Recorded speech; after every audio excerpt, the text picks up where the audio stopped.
지난주에 저희가 세상의 시작에 대해서 나눴다면 오늘은 가정의 시작에 대해서 말씀을 나누려 합니다.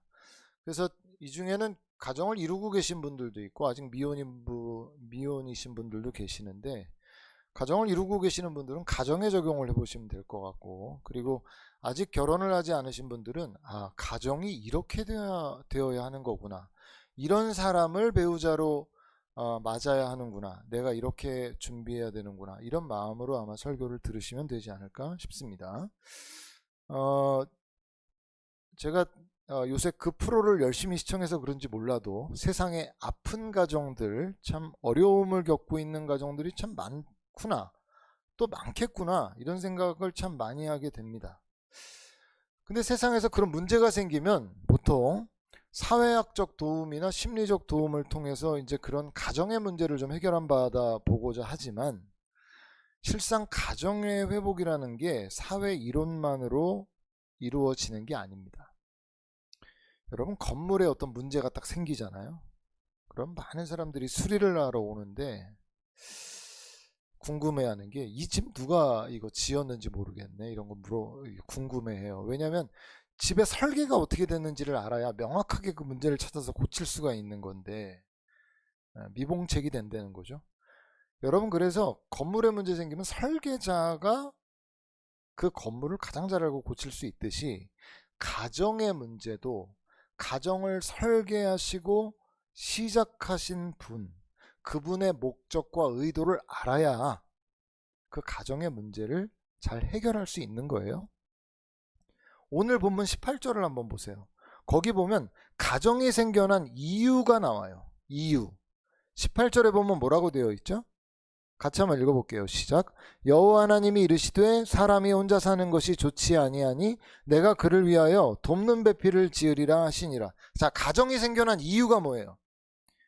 사람이 혼자 사는 것이 좋지 아니하니. 제가 여러 번 말씀드린 적이 있지만 하나님의 창조 스토리, 창세기 1장부터 다 보시기에 좋았더라, 보시기에 좋았더라, 보시기에 좋았더라가 계속 메아리 치죠. 그러나 창세기 2장에 들어와서 유일하게 좋지 아니하다, 다토브라고 돼 있는데 여기만 로토브라고 돼 있어요. 히브리어 로는 낫이에요. 좋지 않다는 거예요. 유일하게 좋지 않은 게 뭐예요? 아담이 혼자 사는 것 그 자체가 하나님 보시기에 좋지 않았다는 거예요. 근데 여러분, 단순히 하나님 보시기에 아담이 혼자 있으니까 외로워 보인다, 안 좋아 보이네, 그 의미가 아니에요. 하나님이 사람을 지으실 때 사람이란 존재 자체를 홀로 서 있는 존재가 아니라, 연합을 통해 온전해질 수 있는 존재로 처음부터 지으신 거예요. 사람의 존재를 하나님께서 창조하셨을 때 홀로가 아니라 둘의 연합을 통해 온전해질 수 있도록 지으셨구나라는 걸 우리 기억해야 돼요.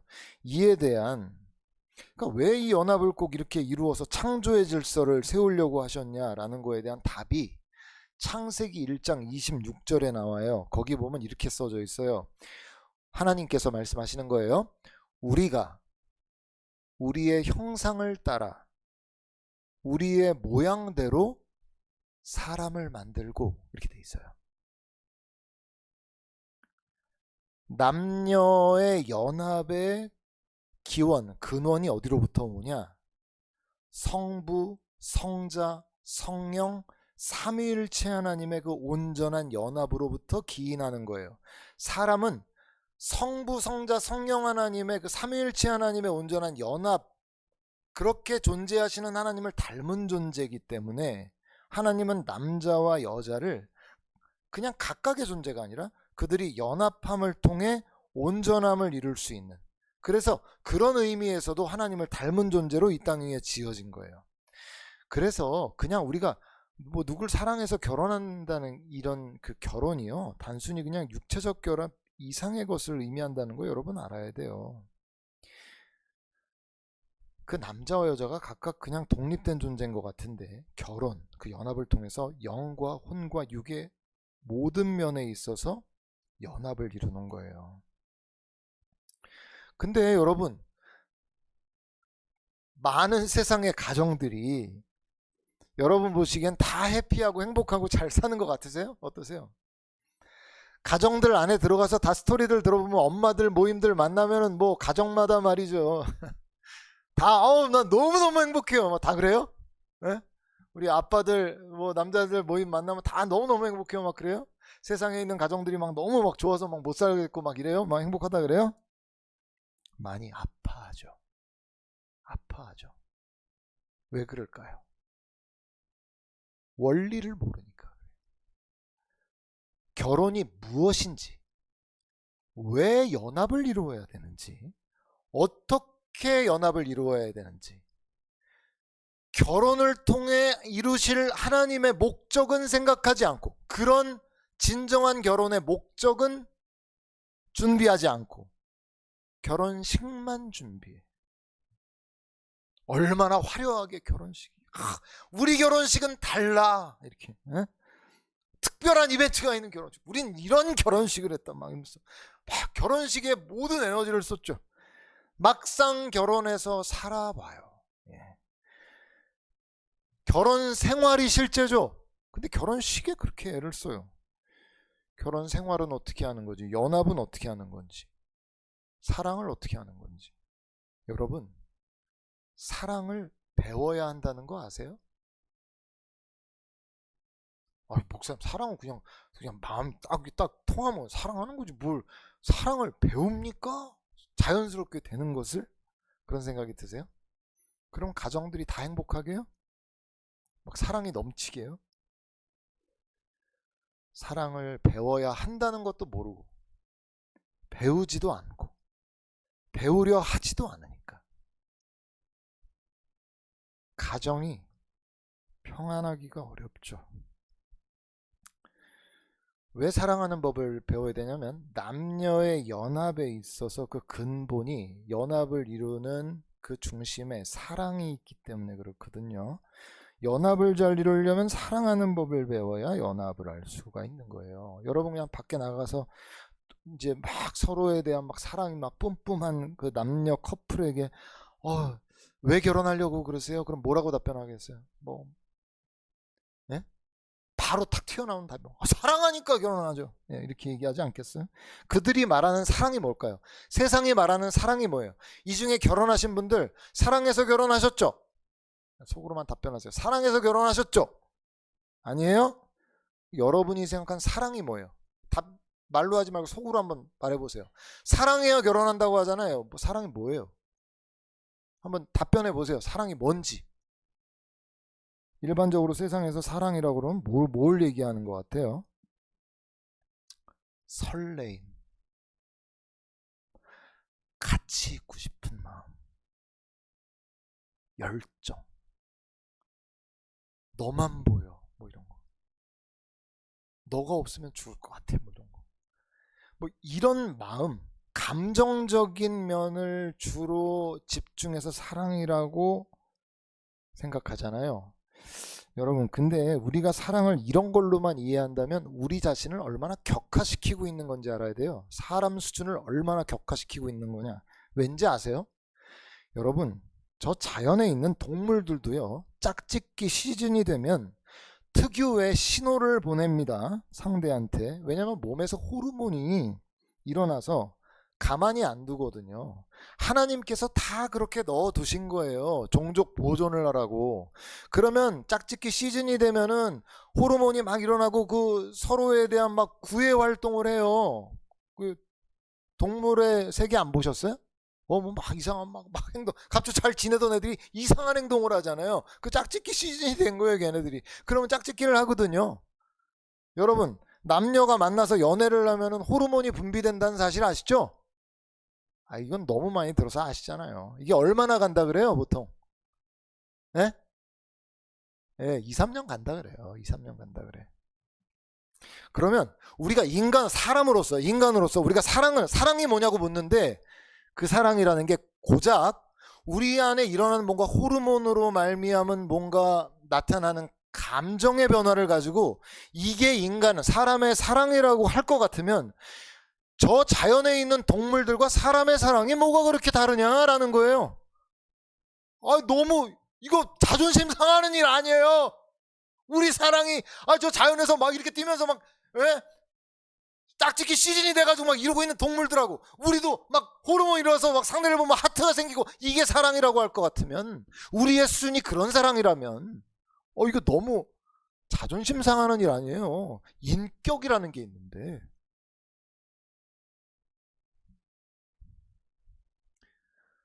진짜 사랑이 뭡니까? 그럼 사랑이 뭡니까? 하나님은 사랑을 남자와 여자 사이의 사랑을 통해 둘이 온전한 연합을 이루게 하셨는데 성경이 그럼 우리에게 알려주는 사랑이라는 게 뭐냐고요. 제가 성경에서 사랑이 뭔지를 읽고 얼마나 잠이 쏟아지고 따분했는지 몰라요. 제가 기대했던 거는 이게 어디에 써져 있냐면 고린도전서 13장에 나와요. 사랑이 뭔지가. 근데 거기 보면 제가 처음에 이거 제가 청년 때 처음에 읽었는데 제가 기대했던 건 열정적이고 뭐 사랑은 막 폭발적 감정이며 설레이고 애틋하고 막 불같고 막 이런 거를 제가 기대했거든요. 고린도전서 13장에 사랑이 써져 있다길래 딱 펴보니까 사랑은 오래 참고 사랑은 온유하고 시기하지 않고 자랑하지 않고 썩내지 않고 무례하지 않고 자기 이익을 구하지 않고 이런 것들만 계속 나와요. 무슨 도덕책이야. 뭐야 이게 무슨 사랑이 무슨 뭐 오래 참아야 되고 뭐 썩내지 않고 화내지 않고 뭐 자기 유익을 구하지 않고 뭐야 이게 잠이 진짜 실제로 너무 재미가 없어가지고 막 잠이 오더라니까요. 제가 결혼을 하고 한 해도 살면서 또 아이를 낳고 이렇게 쭉 지내다가 가정을 이루면서 살아가다 보니까 점점 마음에 동의가 일어나는 거는 내가 그렇게 따분하게 생각했던 고린도전서 13장에 그 사랑은 오래 참는다는 게 뭔지, 왜 사랑하면 온유해지는지, 왜 사랑하면 상대에게 성내지 않으려고 하는지, 왜 자기 유익을 구하지 않으려고 하는지 동의가 되는 거예요. 느껴지는 거예요. 이게 뭔가 알겠는 거예요. 옛날에는 예전에 제가 생각했던 사랑이라는 건 너무 이기적인 사랑이었어요. 나의 기쁨을 위해서 상대가 필요한 거야. 철저하게 나를 위해서 상대를 맞춰가려는 거죠. 그러니까 여러분이 지금 미혼이신 분들에게 제가 여쭤봐요. 여러분 배우자 상대를 여러분이 고를 때 어떤 걸 주로 봅니까? 물론 철없을 때는 뭐 멋있고 뭐 잘생긴 이런 것만 보겠지. 지금 여러분이 그런다고 철없다는 건 아니고 아주 저 어렸을 때 그런 것만 보이잖아요. 근데 시간이 점점 지나면 어때요?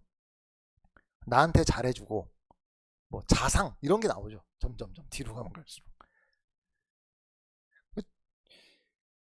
이게 다 나를 위한 거예요, 주로. 근데 사랑은 이기적인 게 아니에요. 보니까 사랑은 이타적인 거라고요. 나를 이롭게 하는 게 아니라 사랑은 알고 보니까 상대를 이롭게 하는 데 있더라고요.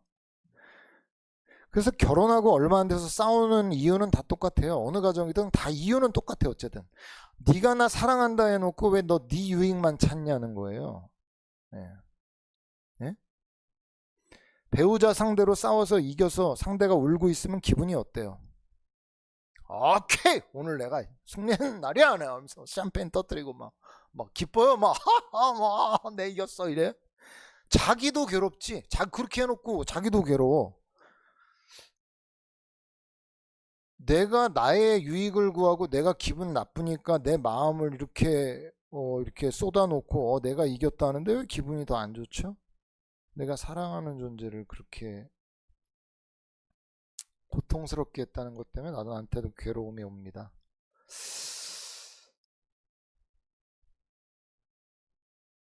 이겼는데 나는 좋은데 상대는 괴로워하고 있어. 나는 편안한데 상대는 힘들어하고 있어.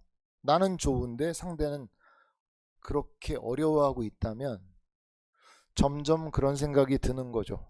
우리가 하나님 안에 있다면 적어도 이게 뭐 하는 짓이냐. 자신에게 묻는 거예요. 야, 너 그렇게 싸워서 아내 울고 있으면 너 기분이 좋냐? 네가 그렇게 사랑한다며? 너 그렇게 너만을 그 느끼한 발언을 다 해가면서 그렇게 꼬셔가지고 결혼하자고 해놓고서 결혼하고 나니까 너 조금 불편하고 속상하고 그렇다고 해서 얼마나 너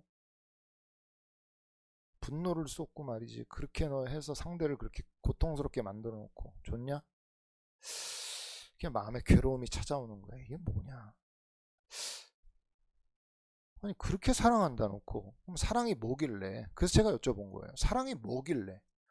세상이 왜 헤어져요? 사랑은 설레는 감정 그 이상 그 이하가 아니에요. 그냥 설레는 감정 그게 유지되는 게 사랑이라고 믿기 때문에. 근데 하나님 안에서 보니까 그게 아니에요. 어느 순간 보니까 상대가 기쁜 게 오히려 내가 더 기쁘다. 상대가 편한 게 낫겠다. 상대가 좋은 게 낫겠다라고 생각해 가면서 비로소 길을 찾는 겁니다. 부부가. 그래서 사랑이 깊어지면 깊어질수록 여러분 2년의 시간은 그 사랑으로 이 사람을 사랑해내겠다는 어떤 원동력, 시작의 힘과 같은 거예요. 그 다음부터는 이제 의지와 결단으로 사랑을 이어가는 것이거든요. 내가 저 사람을 진정 사랑하는 게 맞아. 그러니까 어떻게 사랑해야 될까? 고린도전서 13장이 딱 맞는 거예요. 그래. 내가 널 사랑하니까 내가 더 참을게. 내가 널 사랑하니까 내가 너에게 더 온유할게. 내가 더 기다릴게. 내가 나의 유익을 구하지 않아 볼게. 잘 안 되지만 내가 해볼게. 교만하지 않아 볼게. 내가 시기하지 않아 볼게. 이게 되는 거예요. 이게 사랑하는 법을 배우는 거죠. 사람들이 말이죠. 이거는 배우자 아니라 우리 다른 여타 사람들에게도 그래요. 타인에게 하는 충고 있죠. 충고. 야, 내가 너 사랑하니까 하는 말이야 라고 하면서 하는 말들은요. 대부분 자기 속 시원하자고 하는 겁니다. 내가 참기가 싫으니까 그런 거예요. 그게. 야, 내가 너 진짜 사랑하니까 얘기한다. 얘기하지 마세요. 사랑하면. 아, 목사님 언제 얘기해요? 진짜 어떤 시점이 오면 야, 쟤는 진짜 말을 안 해주면 안 되겠구나라는 시점이 오잖아요. 그땐 너무 안타깝잖아요. 그때 가서 하세요. 내 속 시원하자고 말하는 거요. 그건 나를 위해서 하는 거. 그건 사랑이 아니에요. 사랑하면 그런 얘기 그렇게 안 해요. 상대는 그 얘기 듣고 막 쓰러져가지고 고통스러워하는데 너 여기 앉아 일로 와봐 해놓고 그런 얘기를 그렇게 해요. 그건 아니죠. 사랑을 하는 사람들은 그렇게 말하지 않죠. 여러분 사랑하기로 결정해야 결혼을 하는 거예요. 결혼하기 전에 여러분들이 몰라요. 지금 미혼인 분들이 결국 목사님 결혼할 사람이에요 하고 데려오겠죠. 그리고 이미 결혼하신 분들도 있지만 제가 여러분들한테 분명히 말씀드리지만 우리는 가정을 통해 사랑을 계속해서 배워가야 돼요. 아, 이렇게 사랑하는 거구나. 원래 내가 생각했던 사랑은 설레임이고 보면 막 설레고 아휴 누구를 만나도 똑같아요. 네, 똑같아요. 2년 3년 지나면 똑같아요. 네. 그 다음부터는 진짜 사랑을 배워가는 과정인 거예요. 여러분 그렇게 상대를 사랑해내는 법을 배워가면서 나를 깎고 나를 내려놓으면서 상대를 살려주는 법, 세워주는 법을 배우면서 남녀는 가정 안에서 온전히 세워져 갑니다. 여러분이 지금까지의 길이 어떻게 왔는지 모르지만 잘 못 간 것 같다 싶더라도 실망하지 말 것은 그 과정 또한 여러분들이 진정한 연합으로 가는 길이기 때문에 그래요. 과정이기 때문에. 결혼을 생각해 보세요. 독립적으로 살던 두 각 사람이 하나가 되는데 어떻게 힘들지 않겠어요? 그거는 말이 안 되죠. 그래서 두 사람이 하나가 되는 연합을 이루는 이 일에 있어서 그래서 결혼할 때 그 결단이 제일 중요한 거예요. 여러분들 데리고 오면 제가 그 얘기 꼭 할 거예요. 자기 유익보다 상대의 유익을 더 구할 준비가 되셨습니까? 상대를 위해 죽을 준비가 되셨습니까? 당신의 그 분노나 억울함과 속상함을 배우자에게 쏟아놓지 않을 자신이 있습니까? 사랑은 그런 겁니다. 그런 준비가 되셨으면, 결단이 됐으면 결혼을 하십시오. 근데 너무 애틋하고 좋고 설레고 함께 있고 싶어서 결혼했어요만 있으면 여러분 그게 아니라는 게 아니에요. 그것도 사랑의 일부죠. 설레임도 하나님이 우리에게 넣어주신 거예요. 그러나 진짜는 저 뒤에 있어요.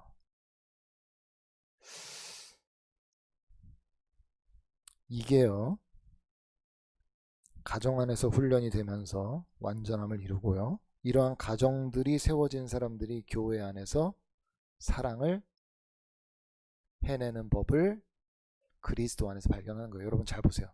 남녀의 연합, 이게 이후에 어떻게 확장되죠? 신약으로 가면 그리스도와 교회의 관계로 가요. 교회 공동체가요, 남녀는 남자와 여자의 특징이 있잖아요. 교회 공동체는 각각의 은사가 있어요.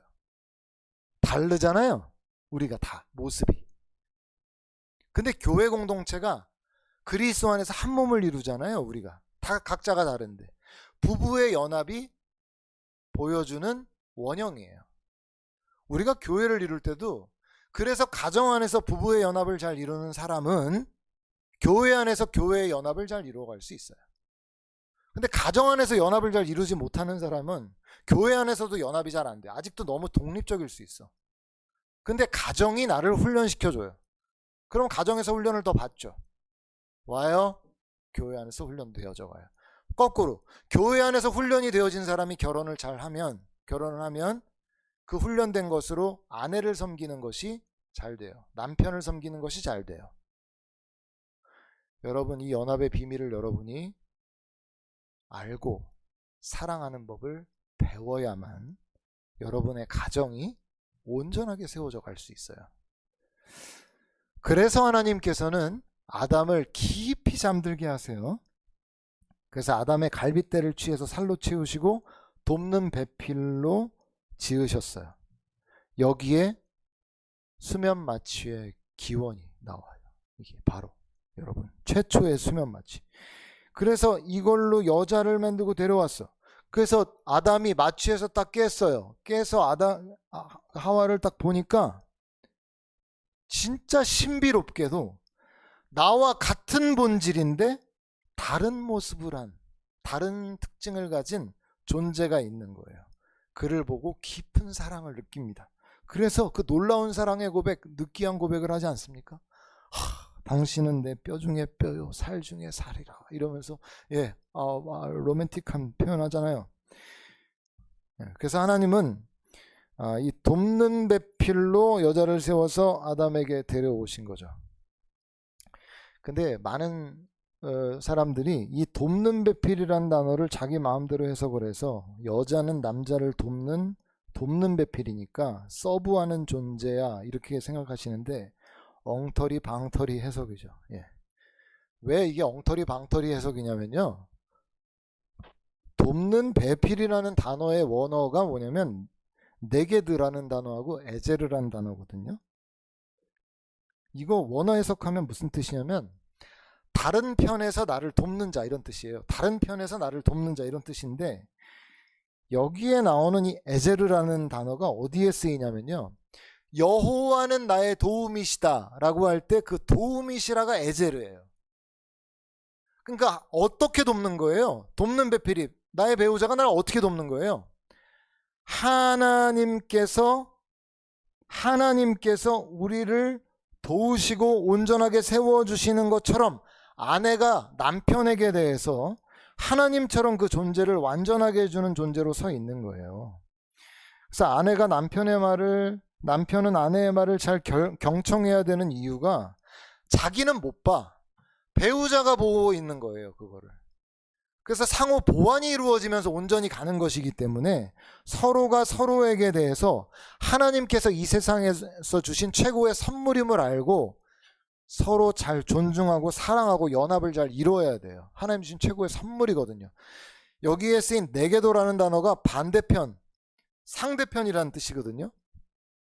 그러니까 남편과 아내는 본질은 같으면서도 다름을 또 갖고 있어요. 특징, 성향, 능력, 사고, 한 사람에게 모든 게 있는 게 아니고 서로 보완이 돼야만 완전해질 수 있게 창조된 거예요.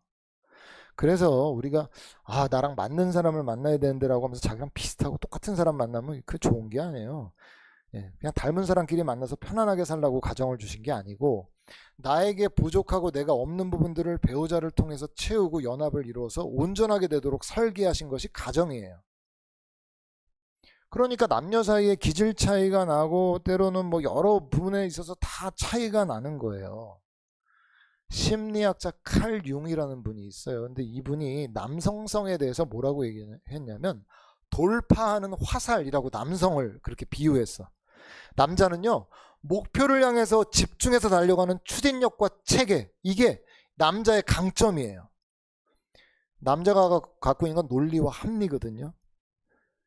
근데 때로는 앞뒤 재지 않고 막 뛰어드는 야생적인 즉흥성이 있기 때문에 그게 동력이 되면서도 약점이 돼요. 반면에 여성은 어떻게 비유를 했냐면 품어내는 바다라 이렇게 얘기했어요. 품어내는 바다다. 그러니까 여성에게 있는 특징은 뭐냐면 전체를 조망하는 직관이 있어. 그리고 관계를 잇는 섬세함이 여성의 강점이에요. 그래서 흐름을 읽는 그 통찰력은 굉장히 뛰어난데 모든 가능성을 다 고려하고 조화를 찾으려는 이런 깊은 신중함이 일의 진행을 막는 거예요. 그러니까 여성만 있으면 일의 진행은 더뎌. 남성만 있으면 엄청 빠르지만 빈 곳이 많고요. 그래서 조화를 온전히 이루어야 되는 거예요. 남자는 보통 무엇을의 답을 갖고 있고 여성은 어떻게에 대한 답을 갖고 있어요. 만약에 이 둘이 하나가 돼서 연합을 해서 앞으로 가야 되는데 한쪽만 나만 오라 그러면서 나만 따라와, 아니 나만 오라 나만 따라와, 이렇게 되면 어떻게 되는 거예요? 한쪽 눈을 가리고 달리는 거예요. 한쪽 눈을 가리고 달리는 거라고. 언제 어디에 부딪힐지 모르는 거예요. 아슬아슬하죠. 그래서 예전에 저한테 시가서를 수업해 주신 교수님이 이런 얘기 하신 적이 있어요. 여러분 아내가 직감이 안 좋다 그럴 때는 멈추는 게 좋습니다. 이렇게 얘기한 적이 있어요. 근데 남자분들은 그런 얘기를 들으면 사실은 헛웃음이 날 수 있거든요. 아니 뭘 근거로 저런 얘기를 하지? 아니 아내가 느낌이 안 좋다는 얘기를 도대체 믿으라는 거야? 이제 이렇게 나올 수가 있어요. 뭘 근거로 느낌이 안 좋다는 얘기를 하냐? 설명을 해봐라. 이게 보통 이제 남자들이 보통 나오는 입장인데요. 여러분 그렇게 얘기하면 안 돼요. 여성에게 주신 직관이라는 거는 하나님이 넣어주신 거예요. 능력이라고요. 여러분 동물에 제가 비유해서 죄송한데 동물들도요. 지진이나 해일이나 이런 자연현상에 대해서 인간보다 훨씬 민감합니다. 그래서 예전에 중국에 그런 일이 있은 적이 있어요. 겨울잠을 자고 있던 뱀들이 다 위로 올라가서 얼어 죽었어요. 이거 보고 나서 이거 뭔가 자연에 큰 뭔가 이거 징조다라고 해서 그 지역에 있는 사람들 피신시켰거든요. 엄청난 재난이 닥쳤어요. 많은 사람들을 구했어요. 중국에서 실제로 있었던 일이에요. 이거 동물들도 갖고 있는 어떤 직감인데 여성들이 갖고 있는 직관이라는 게 이럴 수 있는 거거든요. 남자는 논리적으로 설명해내라고 자꾸 얘기해요. 그럼 싸움밖에 안 되지. 아니 그게 어쨌든 내 말을 들어 이렇게 되는 거예요. 왜? 그러면 설명을 해. 이건 남자예요 보통. 이게 다 그렇다는 건 아닙니다. 되게 그래. 일반적으로 그렇다는 거예요. 느낌이 안 좋다고? 어쩌라는 거야? 왜? 근데 여성들이 갖고 있는 특징이에요. 저도 아내가 여보 내 말 들어, 이거 느낌이 안 좋아 라고 할 때 뭐 신혼 때 초기 때는 저건 말도 안 된다 이렇게 생각을 했었는데 살면 살수록 멈추자 생각을 해보자 점점 바뀌죠. 육체적 모습, 가치관, 성향 다 다른 두 사람이 만나서 서로의 약점을 보완해주면서 앞으로 갈 때 하나님의 형상이 온전히 이루어져 갑니다. 어떤 선교사 부부의 어떤 실제 간증인데 사역지에서 맨날 두 분이 싸우는 거예요. 왜냐면은 이 남자의 선교사님은요 사역의 효율성, 결과를 중시하는 분이에요. 행정가형이고, 아내분은 한 영혼의 아픔을 뭔가 잘 끌어안고 보듬는 상담가형이에요. 뭐 사역자의 이제 가난한 현지인이 찾아오고 이러면 이제 아내는 뭐 사역비가 바닥나는지도 모르고 다 그냥 쏟아갖고 먹이고 재우고 막 이러면서 이제 시간을 다 보내고 이러는데, 남편이 비난을 하는 거예요. 당신은 계획성 없이 사역한다. 그렇게 하면 안 된다면 화를 내는데, 이제 아내는 남편을 향해서 당신은 사역의 성과만 따진다. 냉혈한이다. 이러면서 이제 서로 비난을 막 하는 거예요. 아니, 두 사람이 하나님 앞에 헌신한다 놓고 이제 거기 이제 사역지에 가가지고는 서로 반대자가 돼갖고 막 싸우고 있는 거야.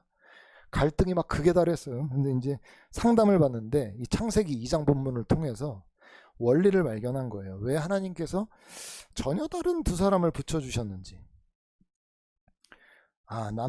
남편이 없었다면 아내의 사역은 재정적인 무질서 속에서 결국은 이제 사역을 할 수 없는 지경이 됐을 것이고, 아내가 없었다면 남편의 사역은 원칙만 남아있는 차가운 종교 활동이 됐을 수 있거든요. 결국은 그걸 깨닫게 되고 서로의 영역을 인정하고 포기할 건 포기하기로 했어요. 그래서 남편은 아내가 사역을 할 수 있도록 행정과 재정의 지원을 규모 있게 쓸 수 있도록 도와줬고, 여보 내가 당신을 위해서 당신 사역할 수 있도록 사역비를 이 정도로 정했는데 이 정도로 사용하면 당신 사역에 문제가 없을 것 같아요. 아내도 이제 그런 남편의 계획을 거부하지 않고 존중하면서 이제 울타리 안에서 사역하는 법을 배웠어요. 근데 이제 이게 어떻게 이것들이 이제 좀 이야기가 이제 퍼지게 됐냐면, 그 사역지에 있었던 현지인들이 이제 그런 얘기들을 하는 거예요. 이 부부를 보면서, 선교사님 부부를 보면서 사모님을 보면 엄마 같은 따뜻함이 느껴지고, 우리 남편 선교사님 보면 아빠 같은 든든함을 느낀다. 혼자일 때는 반쪽짜리였던 하나님의 형상이 두 사람의 다름이 연합으로 승화가 되면서 비로소 온전한 연합으로 하나님의 사랑이 드러나게 된 거예요. 문제는 사라진 것이 아니고 서로의 강점이 상대의 약점을 덮어주는 이제 완벽한 퍼즐로 맞춰진 거죠. 여러분의 가정 가운데 여러분 잘 생각해 보세요. 보통 다 자기 입장에서 자기가 보는 대로 자기가 옳다고 하는 것 때문에 싸움이 일어나거든요. 자기 입장을 왜 모르냐라는 거예요. 달라요. 근데 여러분 아예 구조가, 남자와 여자. 그래서 내가 내 입장에서 나의 입장만 주장을 하면 결국은 그 갈등은 끝날 수가 없어요. 하나님이 다르게 창조하셨구나. 이 사람은 그런 상황을 이렇게 인식하는구나. 이렇게 받아들이는 거구나. 그런 것들을 배워가고 상대의 의견을 들어보고 서로 의견을 좋아해 보는 법, 연합하는 법을 배워가야, 사랑하는 법을 배워가야 가정이 하나님께서 계획하시고 설계하신 방향으로 가게 되는 거예요. 교회도 그렇게 가야 되는 거예요. 교회 안에 여러분 생각해 보세요. 교회가 연합을 이루려면 가정보다 훨씬 난이도가 높아요. 사실은 그 많은 다른 사람들이 모여서 한 곳으로 가야 되잖아요. 하나님이 목회자를 왜 세우셨겠어요? 그래도 질서가 필요한 거예요. 하나님 보실 때는. 그래서 세워주신 거라고요. 그 우리의 다름이 연합될 수 있도록 잘 그런 조율해주는 역할도 하고요. 여러분 자신의 입장에선 나와 다르다고 여러분이 밀어낼 것 같으면 우리는 교회가 될 수 없어요. 여러분, 사람들은 착각해요. 이 교회 아니라 저 교회, 저 교회 아니라 다른 교회, 이 교회 아니라 저 교회 가면 나아질 거라고 생각해요. 천만의 말씀. 네. 말씀드렸죠? 하나님이 주신 그 사명을 내가 피하잖아요. 말씀드렸잖아요. 더 센 놈을 만나게 돼 있어요. 내가 그 놈 싫어서 저 교회 갔는데 거기 가면 그 놈보다 훨씬 센 놈이 기다리고 있어요. 보통 하나님 그렇게 역사하시더라고요. 네. 아닐 수도 있지만 여러분, 하나님이 설계하신 가정대로 가정을 한번 세워보자. 그리고 교회를 하나님이 설계하신 모습대로 한번 세워보자. 이런 뭔가 마음에 거룩한 열망, 열정. 우리가 진정 서로를 향해서 돕는 에제르가 될 수 있는 그런 한번 내가 그런 역할 한번 해보자. 그럴 때 아름다움, 하나님이 설계하신 연합의 신비가 가정과 교회 위에 나타나기 시작하니까요. 여러분 그런 데에 대한 열망을 여러분 갖기를 원해요. 여러분 가정이 단순히 먹고 살기 위해 모인 것 아니죠? 하나님께서는 모든 가정에 사명을 주셨어요. 교회에도 사명을 주셨고. 그냥 가정을 무장해제하고 내 마음대로 화내고 뭐 이렇게 하는 것이 아니죠. 그래서 나를 내려놓고 연합하는 법 배워야 돼요. 말씀드렸지만 남자는 내 모든 힘을 집중해서 상대를 제압할 게 아니라 보호해주고 내 자신을 희생해주고 또 아내는 맞춰주며 보완해주고 그렇게 서로가 서로에게 남편은 남편답게 가족을 품는 어깨가 돼주고 아내는 아내답게 남편의 허물을 채워주는 기둥이 되면서 연합을 이루어 가야 되는 거죠. 여러분 우리가 마지막 날에 하나님 앞에서 우리 가정이 찍은 가족 사진을 보게 될 거거든요.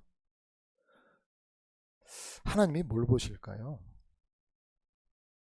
우리가 외모적으로 얼마나 닮아 있나를 보는 게 아니고 너희들 내가 너희 가정 이루게 했고 거기에서 내가 너희에게 맡긴 사명이 있었어. 연합의 사명. 외모적으로 얼마나 닮았나가 아니라 내가 너에게 맡겨준 네가 그렇게 사랑한다고 했던 너의 배우자. 사명대로 사랑하는 법을 배웠구나. 너 그 사람하고 연합하는 법을 배웠구나. 그래서 온전함을 이뤘구나. 하실지 아니면 너희는 어찌 그리 서로 물고 뜯었냐 책망하실지. 여러분 오늘 우리는 아직 오늘이라는 시간 가운데 서 있어요. 그리고 기회가 다시 주어졌죠. 여러분이 이 성경의 원리 창세기 2장의 이 원리를 다시 한번 마음에 깊이 새기면서 그래 내가 진짜 주님의 말씀대로 가정의 연합을 교회의 연합을 한번 이루어 보리라. 그런 마음의 결단을 하며 나아가시는 저와 여러분들 되시기를 주님의 이름으로 축원드립니다.